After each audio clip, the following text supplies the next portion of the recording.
Welcome to Off Leash and Unfiltered. Trigger warning, I'm Katie Pepe, delivering the truth in dog training.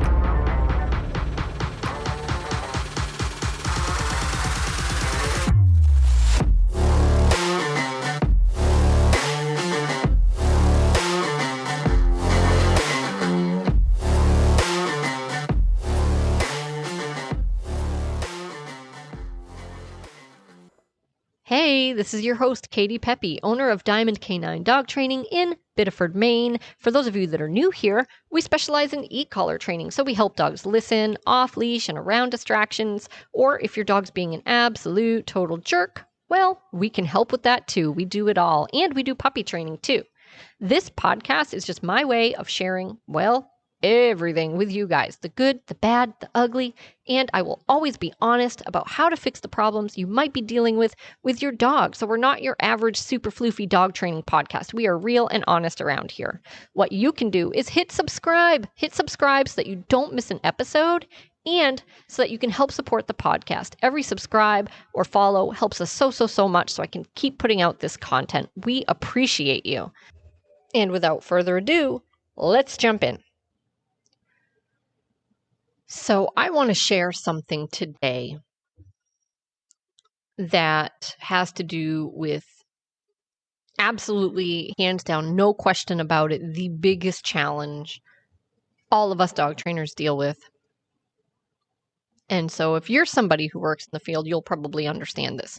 Now, if you're not, and you're just a dog owner, then this might seem not super applicable to you, but maybe it is, because maybe it might give you a chance to reflect on your own tendencies to do these things, even if you're not doing them on the scale that I'm going to be talking about. Because, I've said before, we all sometimes can be a little detached from reality. We can all sometimes be a little resistant to change, even if we don't think we are, right? Even if mentally and emotionally, we're on board with it, but then we still end up not doing things that we know we should do because it's just hard. Changing your habits is hard, or we have this idea in our head that it's just going to be unpleasant or too much of an obstacle or a pain. It's not going to be worth it. And sometimes we don't even know we're doing this, right? It's our subconscious brain is just no, that's a silly thing to do. Don't do it. And so maybe it will help you in that sense to say, you know what? I've kind of done some of those things too. But what I'm talking about today is really, it's something we don't run into a lot. We run into it every day, but just not on this scale, not to this level. But it grates on me, man. I think it's just part of the job, and you get better and better at it.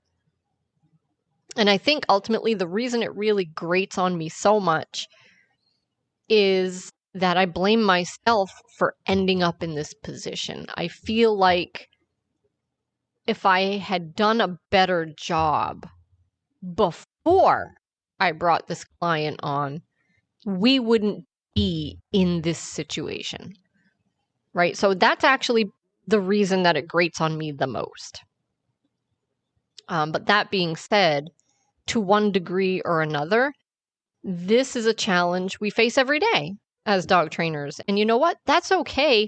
In fact, it can make the experience more rewarding if you're able to work through it and come out on the other end, somewhat successful. But the last thing you want, people are going, what the hell are you even talking about, Katie? The last thing you want as a dog trainer is to feel like you're fighting with your client. That is not success. That is not great for either party. And the dog's not getting anywhere that way either.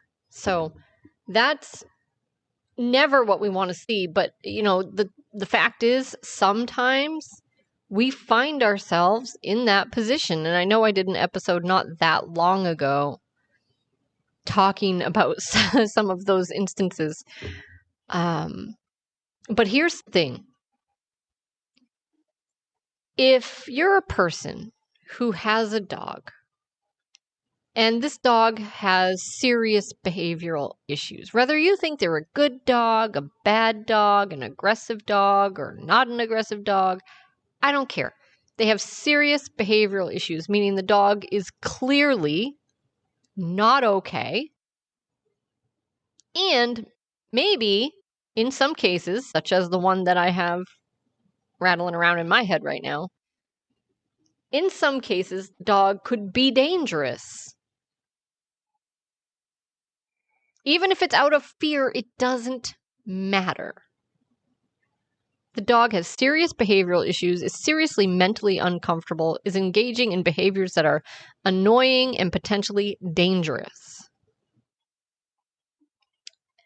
If you're that person, okay, and these people obviously call me, we set up a consultation, we sit down, we talk, and 99.9% of the time, it's I have to do something and I'm willing to do anything, right? These people are often, they're desperate. Their dogs have put them in a position where they're really between a rock and a hard place. And if they don't get this figured out, something bad is going to happen.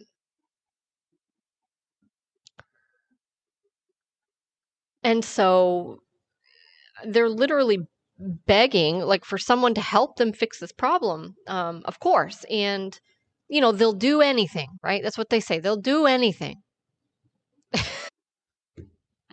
But sometimes that's what they say when you're on the phone doing the phone consultation and you talk about the program and how you're going to approach things and what you're going to cover and how you're going to do it and all these things, because you want to make sure they know exactly what we're going to be doing and what they can expect. And yeah, that sounds great. And they can't get through the door fast enough. Lesson 1 rolls around. And oftentimes they show up and they're eager to get the training underway, but you can tell already they haven't read the confirmation document that I send out. So, and okay, like life happens. I have no idea what this person's going through. No biggie, right? But it goes in the file. It goes in the file in my little brain. It says, this could be a problem. Maybe not. Right? But it's obvious that they haven't read through it because we're missing things like the vaccination paperwork, the payment. They don't have the right type of leash, or they have an aggressive dog with no muzzle, which is obviously worst case scenario. Or kennel. They don't have a kennel. Right? There's really no reason ever for you to not have a kennel when we start our program. Because here's the thing. Even if it was very last minute, even if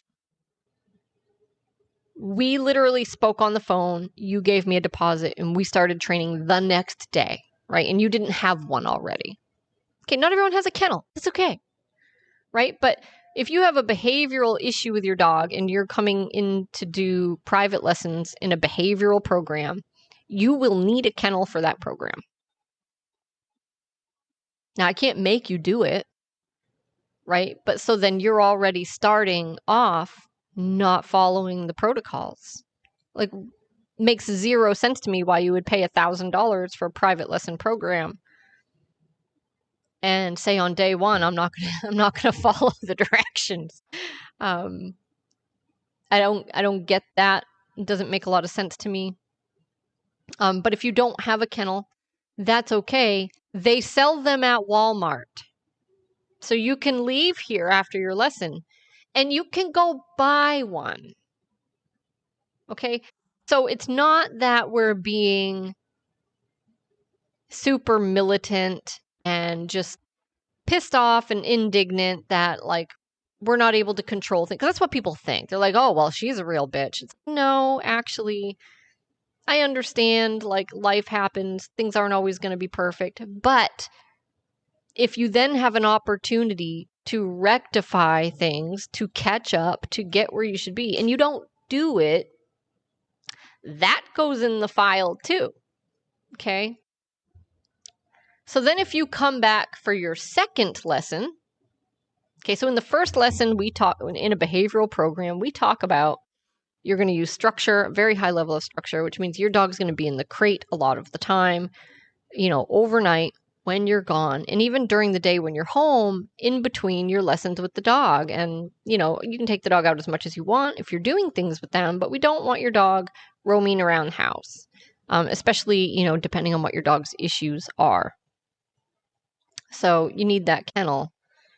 And then we cover leash handling, how to properly use your leash with your prong collar, and how to start conditioning your dog with the e-collar, which is important. If you don't lay that foundation, then we can't do anything with it later. Okay, you need to teach your dog what the stimulation means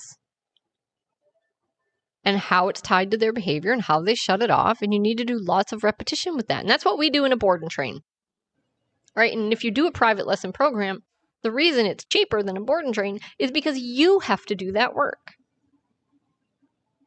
Now, when we're talking about a behavioral program, there isn't a ton of emphasis on teaching all the obedience commands because that's not our goal. Our goal is to address the behavioral issues. However, we do use the obedience and we leverage it in a way that helps us do that. So we do teach some because it's going to give the owner so much more leverage at home if they can tell the dog to do things and they can actually enforce it. So this way, it number one establishes leadership and real rules and real boundaries, which is so important. And it also gives the dog something else to focus on, right? It gives them a job. So if we're talking about a working breed like a German Shepherd, it gives them something to focus on. If we have a dog that's nervous, fearful, reactive, like this gives them something. If they are devoting their brain to doing this thing because they have to, then they can't devote their brain so much to the other things that trigger them. And so it's helpful in that way. And so we do use it. We do teach it, especially a place command. We want all of our clients to have a good, solid place command at home for so many reasons, mostly because it's a great passive training tool where you don't really have to do anything, right? You just put your dog there and then you can go about doing the things you have to do. And meanwhile, your dog is relaxing, is rehearsing being calm, he's respecting boundaries, and you're controlling space and you're calling the shots. And so valuable tools. So we do teach some, right? So in a behavioral program, there is going to be some obedience training. It just isn't the core. It isn't the goal. And so when someone comes in to their second lesson, okay, in the first lesson, we're showing them this is how you condition your dog to the e-collar. And we do want the dog to have a really great understanding of the e-collar, of the pressure, how it's tied to their behavior, how to shut it off. So we're showing them in the first lesson, ask your dog to sit, turn on this e-collar very, very low. When your dog's butt hits the ground, shut off the e-collar. Right? And so we're starting to build a dog, number one, that does the thing we ask them to do the first time we ask, because we're not going to keep repeating the command. Number two, it's all done on a leash so we can follow through and get the behavior. And number three, tons and tons of reps, they learn what the e-collar means. So we want to lay as thick and solid a foundation as we can. So we'll tell people, go home, do a bunch of sits. This is what you do with your e-collar. Go home, do a bunch of place reps. This is what you do with your e-collar. And we show them hands-on. We do the reps. We have them do the reps. And then we might throw some other commands in too if the dog already knows them, but it's not super important because, again, it's not really about the commands. It's about teaching the dog about the e-collar. And we give very explicit instructions, hands-on demonstrations. We tell everybody it's very important to use your e-collar when you're doing this because It's not actually about the command. It's about the e-collar. We are teaching your dog what the e-collar means. You have to use it. You have to use it every time. And so when someone comes in for their second lesson and they go, well, we haven't been putting the e-collar on consistently all the time, which is our instruction, by the way. We haven't been using a crate because we didn't have one when we started the program, and we didn't bother to go get one. We had one delivered, and it just came in today, the day of our second lesson. And these are hypothetical, theoretical examples, but definitely things, we have had all these things happen. So they haven't been having the dog wear the e-collar the way we recommend. They haven't had the dog in a kennel like we recommend. Then we jump into the obedience training with the e-collar, and they say, well, we haven't been using the e-collar consistently because, well, of course not, right? Because the dog only has it on half the time. And we haven't done any other commands except place, And so, okay, it's like, so 3-4 instructions that we've given you in that case aren't being implemented. So if you have a dog with severe behavioral issues who is fearful, reactive, a bite risk because he's fearful and reactive, and you come back for your second lesson and you haven't followed any of the instructions that we gave you, I don't feel inclined to have a third lesson with you. I really don't. So this is the thing. It's like if someone is unsure, if someone is hesitant, if someone just doesn't understand it, if someone is trying to do it, but they're just struggling for some reason, none of those things bother us. It doesn't mean they can't be challenging sometimes. Sometimes there's communication barriers for whatever reason, things of that nature. That's okay. Like, we're going to go the extra mile. We're going to help our customers get there. We'll do the extra lessons. We'll give them the in-between lesson support. I send the notes. They can text me anytime. If they have to come for an extra lesson, that's okay. We're going to get, we are devoted to getting people there. It is so important to us that once you have a contract with us, you give us money and you hire us and you say, I want your help with this thing. I want this thing to be better. And of course, there's no guarantee. People ask me all the time if I offer guarantees. We don't guarantee anything because you can't, because not all dogs is that possible. All dogs have their own genetic abilities and limits with their ability. So we don't offer guarantees. And another reason we don't offer guarantees is because a big part of the success does come down to the owner handler. It's like, I can't make you do the thing you need to do, right? So we don't do guarantees. But anyway, we guarantee it in the sense we do absolutely positively everything we can to help you. But when you have somebody who just says they will do anything and then they go home and they do nothing, I can't help that person. It's not that they don't understand it. It's not that they don't know how to do it. It's not that they're struggling with it. They just didn't do it. And then when they come back for their second class, they expect me to somehow move them forward. And guess what? We can't. I cannot build on something you didn't do. We just can't. And I just don't understand the mentality sometimes of, I'll do anything, I'll do anything, I'll do anything, and then showing up and basically going, I'm not doing that. Right? And that's not what they say, but that's what they do, which, obviously that is philosophy. I don't care what you say, I care what you do. And so that's the challenge, right? It's not It's not when you have a customer who has concerns. It's not when you have a customer who is hesitant. It's not when you have a customer who's confused. That stuff, that's going to happen. That's what we're here for. We're here to educate. We're here to show you. We're here to support you. But I'm not a fucking babysitter. And there are folks out there where if I don't go to their house and knock on their door and tell them to do their homework, they just don't do it.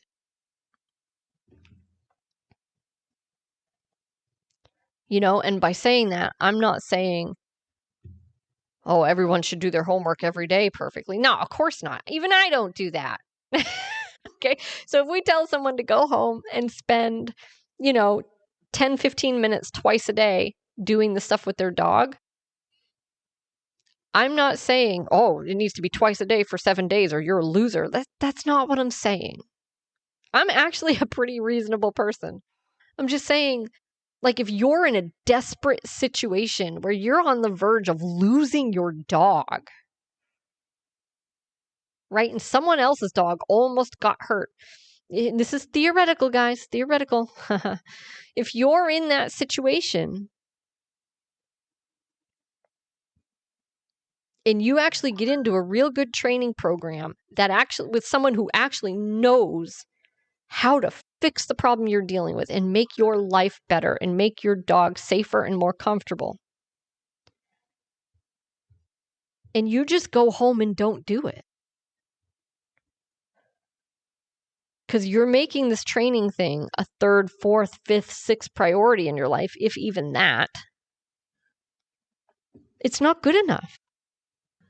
Love the podcast? Well, I have great news. We are now offering an inexpensive subscription where you can get access to our new premium content. This content isn't available to our general listeners. It's made just for you. It includes all kinds of behind the scenes stuff, all the obstacles and how we're overcoming them with our board and trained dogs, and the most difficult part of our job, how we deal with overcoming obstacles with our clients. So all kinds of new, cool, interesting stuff for you to get out of those episodes. You can jump down into the show notes and there will be a link to our support page where you can sign up and start listening right away.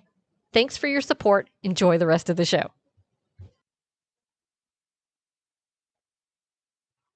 It's not good enough. And I tend to give people the benefit of the doubt because, you know what? I don't know what's going on in their lives. And I get that. I've had weeks where I have completely fallen apart. I have weeks where things that are supposed to be a priority just aren't. I mean, you can look at my social media over the past few weeks and it was terrible. I hate that, by the way. Because I literally couldn't find 10 minutes in my schedule to sit down and do it from day to day. I just couldn't. But I'll tell you right now, if I went to a professional to get help with this and I paid them $1,000 to help me with it, and they said, okay, this is how we have found success, and these are the steps. I want you to go home and do these steps. I would fucking go home and I would do it. Okay. It's like, and here's why this happens, I think, at least, in the most recent case, which is the one I'm thinking about. This is why this happened. People think that they're just going to single out this one little behavior. I say little, but it's usually a big behavior that they don't like, that's causing them a problem, that's a thorn in their side. And they're just going to attack that problem completely alone by itself. And they're going to ignore fucking everything else. And that is not how we roll here, people, because that is not usually a path to success. Now, I'm not saying that it never can be, in the sense that you might be able to knock that behavior out and then just have a better life. Your dog will still be uncomfortable. Your dog will still be an asshole, whatever. but that one thing that was causing you a problem, you might be able to fix it. But most of the time, that isn't what we see. What we see is whack-a-mole, where like you fix that behavior and another behavior crops up because your dog is still in the same state of mind. Nothing's really changed with the dog. Or sometimes the behavior gets worse because you just have no clue what you're doing and you end up exacerbating things. So we take a whole dog approach for maximum leverage, and that's why we get success. That is why. So like when you meet people that have had success, when you look at our reviews, when you look at our social media, when you see the dogs and you see, wow, this dog was doing this terrible thing before, and now look how much better they're doing. I can tell you we didn't just attack that one behavior. That is not what we did. Now, for simple things like, yeah, your dog gets into the trash or digs holes in the yard. Yeah, fine. That's not what I'm talking about. I'm talking about actual behavioral issues, not nuisance behaviors. I'm talking about severe leash reactivity, aggression, fearfulness, massive anxiety. You are either going to heal the dog or you're not. And that's what we do. And that is done through structure. It is done through state of mind work, doing duration work, requiring calmness, addressing small moments all throughout the day, having commands and requiring them and enforcing them, rules and boundaries and enforcing them, showing the dog how to resist impulses at every opportunity we get, especially moving through doors. Showing the dog, like, this is how you're expected to ride in the car and stay calm. All these things. But people waltz in here and they think they know better than we do. And they go, I'm not going to do any of this stuff. Just show me this. I just want this. I don't care about any of that. And it's like, well, I thought you were willing to do anything. Because we have the recipe. We know what works. We do it all the time.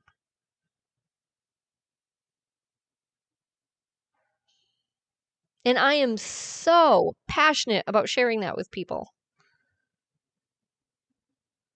That's why I do this. I want to help people. It's funny because the first place people will go is, oh, you get to play with dogs all day. You love dogs. And it's like, yeah, when I was younger, like it was, if I had thought about being a dog trainer, it would have been mostly about the dogs. And I do enjoy dogs. I do. But that's not really why I do this. I do it because I was that person. I was the person going to bed at night in tears. And I didn't know what to do. And I couldn't find anybody who knew what to do. And now I know what to do. Because I went on a mission to find out. I went on a mission to find out. And now that I know, I've made it my career to share and to help others. It's really, really important to me. And so there really isn't anything more frustrating than when somebody desperately needs help and I can clearly see how much better things could be if they just follow the recipe and they won't do it. They won't do it. It's like watching somebody with their whole life ahead of them jump off a bridge. I mean, that's a little dramatic, but it's like they just can't see it.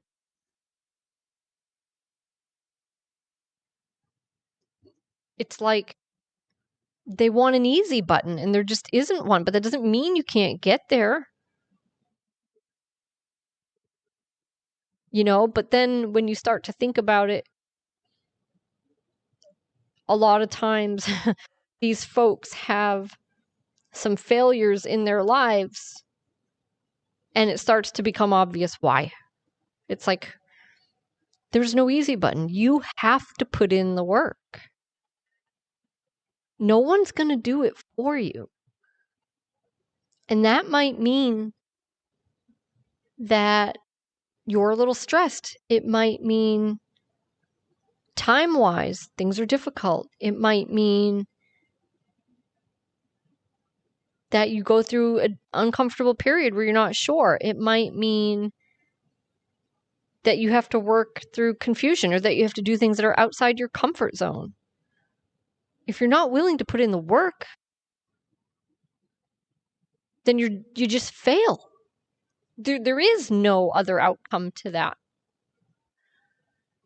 And that, my friend, is the most difficult thing that a dog trainer deals with. Give me any dog, any day, over somebody who just won't do the work. And I am so fortunate that like 95% of our customers are amazing. They're incredible. They're not perfect. Most of them aren't perfect anyway. I can think of a couple that are pretty close. But that's okay. I'm not perfect either. I struggle with some things with my own dogs. And I know what to do. You don't have to be perfect, right? And I always say people often, they don't live with their dogs the way that I would, right? The standard I would set, they don't have that standard.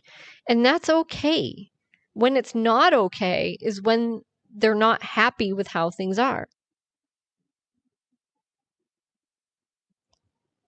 Right? So if someone's not happy with how things are, if they're not happy with their dog's behavior, if they're still complaining, but I can look at what they're doing and in 2 seconds point out things that need to change and they don't do it, well then, oh well, right? Live with it then, I guess. There is no magic, guys. Like, there is no fairy dust. There is no easy button. If you're not getting the results you want, it's like Dr. Phil would say, how's that working for you? If it's not working for you, then for Christ's sake, you have to do something different. Like, all I can do is tell you and show you. I cannot make you do it. So if you're not happy with your results, you have to acknowledge yourself and your actions as being responsible for your outcome. But people don't. I just took in a puppy, and her sister is here as well. And she's a very vocal puppy, so you might hear some of that. And she just came in literally 5 minutes ago. People don't seem, not always. Again, like I'm talking about a very specific, small percentage of folks that we meet. Most of our customers are incredible and successful. And they're happy with the results. And sometimes we get folks that struggle, and that's okay.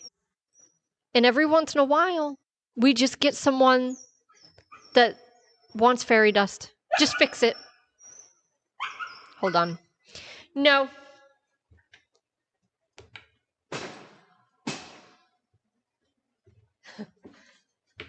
So I'm just going to bonk her crate and see if that gets me any traction here. I have her in the office with me, and she hears me talking, and she knows her sister's out there, and she's just getting whiny. Hey. So I just for a no, kind of went over and bonked her kennel with this towel. Kind of see if and she just laid down and took a breath. That's good. So anyway, getting off topic here. This is a very small percentage of people. This isn't us complaining about our clients. Our clients are awesome. I have a lot of clients that I consider friends now, and A lot of them have dogs that I almost feel like they're partly my dog. I mean, I know they're not, but they come to see us often. They come to group classes. A lot of their dogs board with us regularly, and they're great, right? But once in a while, someone will slip through the cracks who's like, just fix my problems. And then they go home and they don't do any of the shit they're supposed to do. But they'll keep, here's the kicker, they'll keep telling me about the problems. They'll keep sending me the pictures, sending me the text messages. Okay, what the fuck do you want me to do about it? Really? I mean, if you come to one lesson and we give you 4 or 5 things to do and you don't do any of them, what the fuck do you expect? Just to put it bluntly. Really, what do you expect? I always say, I'm out of fairy dust. Sorry, it's on back order. Don't have any. I know how to fix the problem, but I can't do it for you. You have to follow the protocols. And that doesn't mean that you're going to do everything perfectly. It doesn't mean you're going to hold your dog to the same standards I would. It doesn't mean you're not going to miss anything. It doesn't mean you're going to be perfect. But some people don't try. They just complain. And that is it. I think that is it. That is the worst part of my job. Now, having someone who's actually confused or just struggling with things for some reason and actually like meeting with them and working them through those things, that might be the best part of my job. Don't get it twisted. I love helping people through to the other side. I love helping people through their challenges. Love doing that. That's why I'm here, is to help people. I love doing that part of my job. But the thing is, you can't help someone who thought they were going to come in here and you were just going to give them some magic fix-it-all pill. And sometimes that's what I think they think. Like they were going to come in here and I was going to cast some spell on their dog and their problems were going to go away. That'd be great, but no such luck, dude.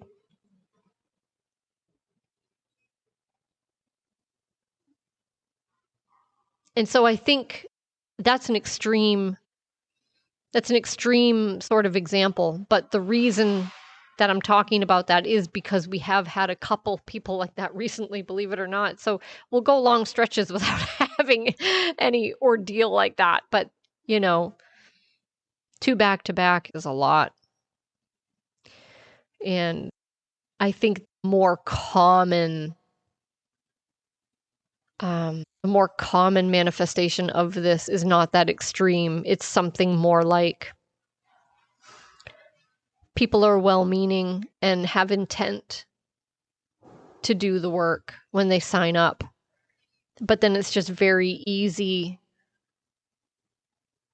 to fall back into our old habits because we have life and we have obligations and things we don't feel like we can put on the back burner. Like we have to keep those things on the front burner. And so the dog training naturally goes to the back. And that doesn't work out real well either unless people recognize that and change it. But I think that's the more common thing to have happen, is for people don't necessarily expect a magic spell to be cast and fix all their problems. They know they're going to have to do work and stuff, but then they just don't do it because other stuff gets in the way, and one day turns into 1 week, and the next thing you know, they're back here going, oh, well, we didn't have a great week. And so, as a reminder, if you feel like you fall into that bucket, take a good hard look at things. And because here's the thing, it really doesn't take that long right? If you're trying to change your dog's behavior, yes, you might have to carve out some time for obedience training, right? But the good news about that is it's not forever. Once you've taught it, right? So it might have to displace something on your front burner temporarily for a couple weeks, right? And you have to be willing to do that to make progress. But behaviorally, it's really less about the time we're carving out, and it's more about changing our habits every day. Being willing to use a crate, being willing to not allow our dogs to rush through doors, right? You don't have to carve out time necessarily to practice stuff. You just have to enforce that boundary in the moment. And I get a lot of people don't know how to do that. And that's where it's like, okay, do your research, get a trainer, watch some videos, a lot of great content out there. We have a lot of great content. But my point is just that it's not a huge time commitment, and it's not a forever thing when you're training your dog. It's like once you decide to do it, you have to just commit to doing it. And it will come and it will go, just like anything else. And I'm not saying then you'll be completely done, right? But the bulk of it is done. The hard stuff is done. The time-consuming stuff is done.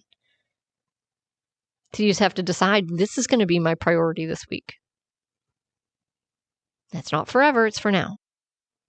And you have to decide, all right, we're going to change some of our habits. And it might be difficult and unnatural, but it's not time-consuming, so we can do it. We're just going to change these habits.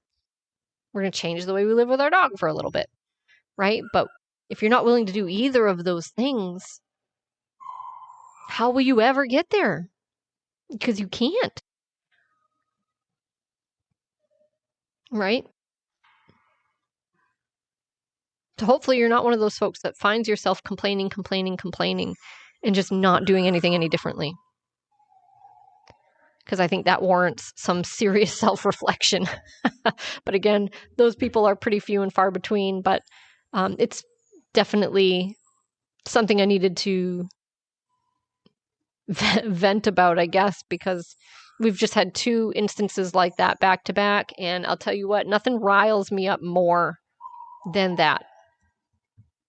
Nothing gets me going like seeing someone I desperately want to help, and when they walk through the door, I just see someone who hasn't done any of it, and it's not for lack of understanding. It's just they don't think they need to.